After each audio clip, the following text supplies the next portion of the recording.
अस्सलाम वालेकुम। एक देहाती गांव से शहर जा बसा। वो अपने साथ देसी अंडे देने वाली एक देसी मुर्गी भी ले गया। मुर्गी रोज़ अंडा देती, जिसको वो देहाती शौक से खाता।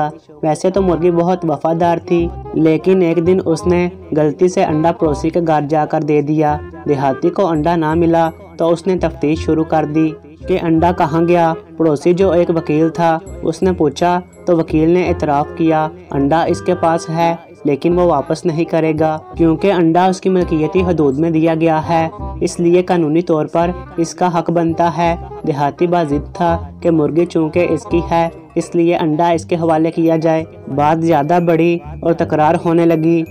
बाल आखिर देहाती ने कहा, मैं पेंडू बंदा हूँ, हमारे यहाँ ऐसी बातों का फैसला मर्दाना तरीके से होता है।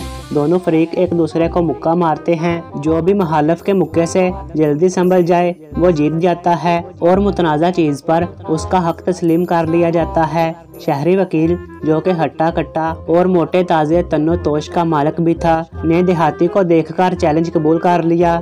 चूँकि अंडे की मलकियत का दावा देहाती कर रहा था और वकील देने से इनकार कर रहा था, इसलिए पहला मुक्का देहाती ने मारना था। देहाती ने 2 कदम पीछे हटकर पूरी कुव्वत के साथ मुक्का सीधा वकील की नाक पर मारा। वकील दर्द से दोहरा हो गया। वकील दर्द से बेहाल होकर जमीन पर लोटपोट हो गया।